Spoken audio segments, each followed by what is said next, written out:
5 minutes until go time, baby. I'm so ready. It has been 3 long and painful years in this world.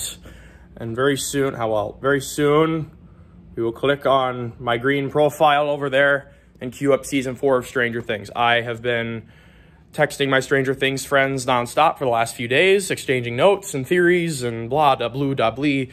We've got the snack corner over here. Got my starting food right there. Guys, I cannot explain to you how ready I am for today. After I'm done with this, then I get to watch Kenobi. I mean, after a nap, because come on. I did get 4 hours of sleep right before this, because my dad was giving me crap all week. He's like, you better not fall asleep in the middle again.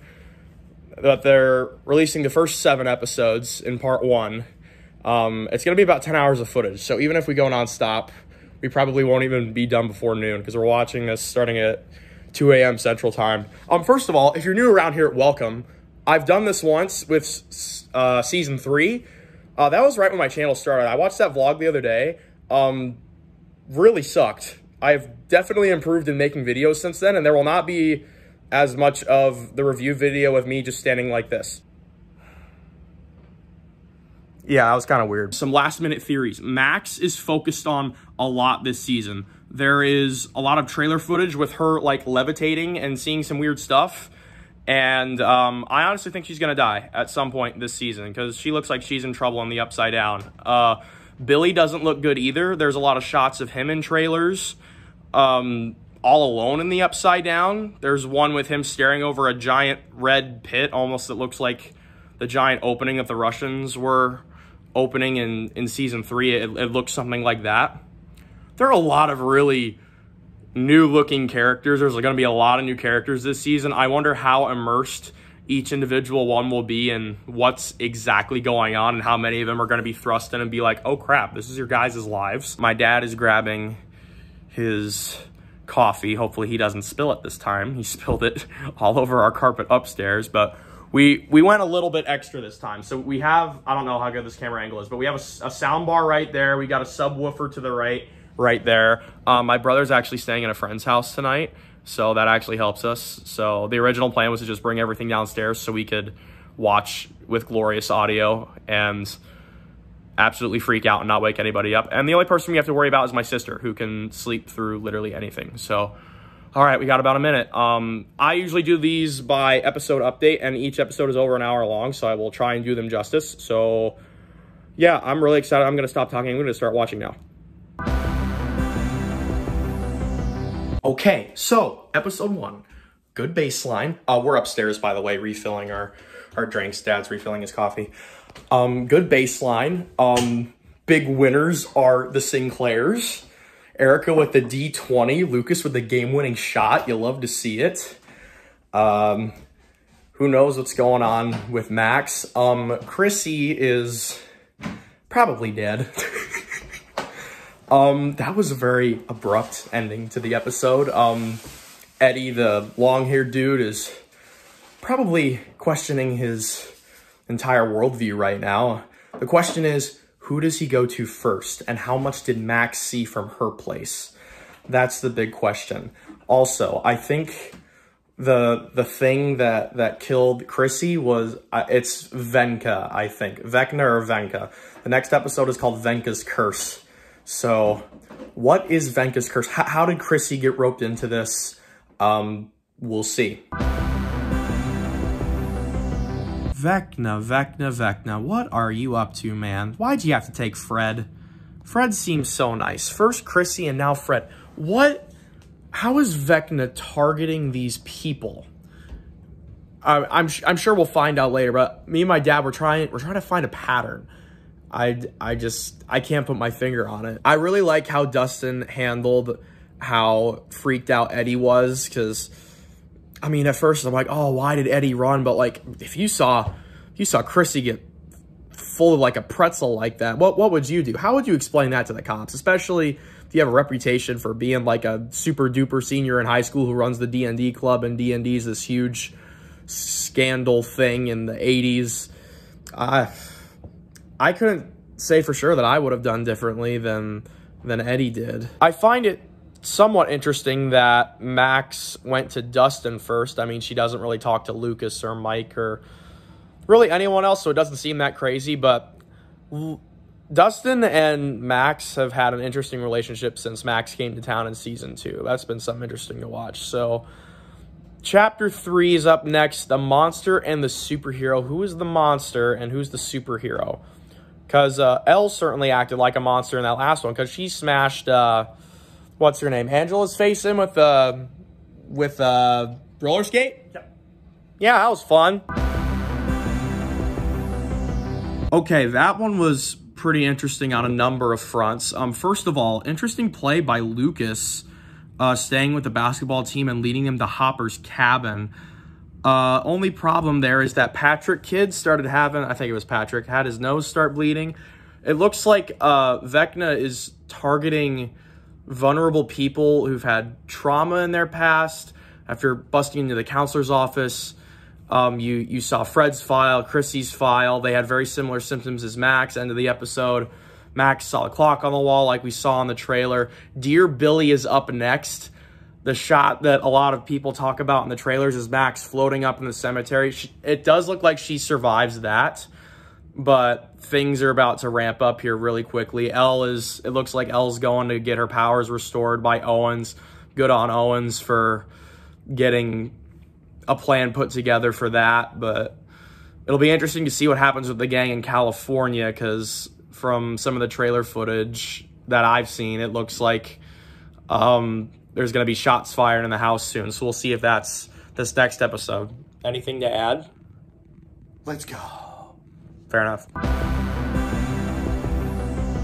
Dear Billy is the one of the bunch so far. That was so good. First of all, we hate Yuri. He's funny in the wrong places, and money-grubbing Russian curse word inserted here. I don't know. The focus on Max was definitely there. Tell him that part that that you just said to me that you really liked at the end. Her eyes in the back of her head, and I was floating in the air, and I hoped that her eyes would get normal, look at us, and then she drops. And it happened. Yes, that's going to bring up one of my points. One reason I love this show so much, they do so many little things right. When you watch enough TV shows, you point out all the little things. There's a lot of little flashbacks in this show throughout every season. And they played it very well in this episode. And also, Robin is absolutely doing crazy stuff, and it's awesome to see. I'm really worried about Hopper now. Like, oh God, there's trailer footage of him we haven't seen yet. Like, there's him with a spear on fire back in the camp, so maybe he's back there. But it'll be interesting to see how Murray and Joyce get on the plane. Okay, we're gonna get some breakfast pizza, and then we're gonna keep going. I can't believe after all of this time, Owens was so nice to everybody and said he was a nice scientist man, he led Elle straight back to Papa. I don't believe it. And poor Argyle, he was just freaking out. I don't blame him. It was nice to see Max open up to Lucas a little bit. Everybody's coming together in that group pretty well. I really hope that Murray and Joyce are okay. I highly doubt either of them made it out of that bad plane crash, but Murray's got some moves though. That was pretty awesome. Thumbs up from Dad for the... Oh, both of them are coming out of the plane. They are. Oh, you think both of them make it up? Yeah. Okay. Well... Murray has to translate with the locals. Yeah, that's very true. Hopper's Russian isn't very good. Joyce's isn't. Yeah. But, what was it? Well, Patrick took a tumble into the river/lake. So this next episode's called The Dive. So we'll see what The Dive is about. Yeah, 2 more left in part 1. The last episode is over an hour and a half. This one's an hour 15. So I'm loving it so far. This is great. Can't wait to keep going. We're going to keep going.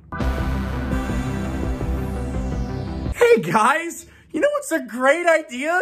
You see this gate at the bottom of the lake? Let's all go into it. And then Steve is getting eaten. I'm freaking out, man. Oh, this last one's an hour 40.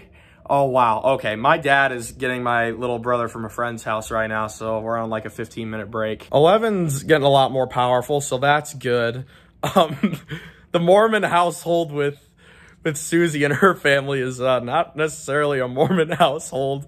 I ship Argyle and Eden, by the way. Oh, my boy Steve, why'd you go and do that, bro? Why'd you go and jump in by yourself? And then everybody followed him. Like, what are they gonna do? What are they gonna do in there? Huh? They just jump in haphazardly, no equipment? What are they gonna do? What are you doing? Oh my God. Well, this is the last upcoming episode of part 1.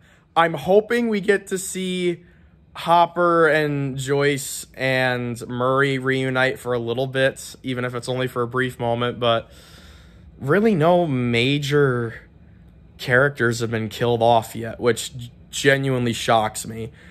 If there's not one in this episode, I will be surprised. But I guess here's the last episode of part 1. Oh God, it's gonna suck waiting another 5 weeks for part 2. Nobody died. Nobody died. That was a lot of information to process. No idea where Nancy is. No idea what Steve's doing. Vecna is Willy Wonka, yes? He sounds like Willy Wonka. And looks like Willy Wonka, yes, to an extent. Yeah, Venka is Willy Wonka. Johnny Depp version. Yes. Also, love that Joyce and Hopper reunited in Russia. I was hoping for that. Yay. Fantastic. Happy boy. That was totally worth waking up at 2 a.m. and watching about 8.5 straight hours. That was pretty freaking awesome. I'm shocked that no really main characters got killed in this part. So who knows what the heck Volume 2 is going to have in store July 1st, but that was freaking amazing. And they learned to communicate better through the Upside Down. That's going to be a huge... Communication is huge in this show, especially lack thereof. Nobody tells each other anything until stuff escalates, and but that's going to be a huge thing going into the tail end of this season and then the final season. They released the first 8 minutes of the show online. We actually watched that last week, well, earlier this week, I guess, when it popped up. And when Papa was like, "What have you done?" We thought 11 killed all those people for some reason, or she was manipulated by some upside down whatever. But it was Vecna, little Creel, what was his name? Henry Creel? It's interesting because how would he have gotten his powers exactly? Good question. How would he have gotten his powers? I don't know. It was just slowly. That's the one thing that I don't quite understand. How did little Creel get his powers? Like, how did that happen? Because those were radioactive Black Widow spiders, and his Spidey suit was hiding in the. Yeah, exactly. This is all just twisted 80s Spider-Man, I guess. Well, that was freaking amazing. Duffer Brothers, you did it again. I can't wait for July 1st. Those episodes 8 and 9 are going to be insane. I don't even know how they're going to wrap it up. What's season 5 going to look like after that? Oh my goodness. That was pretty amazing. I'm going to wrap up the video here. If you've watched this far, thank you. If you're new, welcome. Feel free to sub. Get me back over 200, please. I hate being at 199. It's annoying. Thank you all for watching. And as soon as I'm done editing this and posting this, I'm taking a nap, and then I'm watching Kenobi. So, because I am a total nerd, in the words of Erica Sinclair. Thank you all for watching. Thank you for joining me. You're welcome. We both made it through the whole thing this time. I had to take a nap last time. I didn't spill coffee. Yes, and he didn't spill coffee. It was great. Thank you all for watching. See you in July when we do this again. Peace out.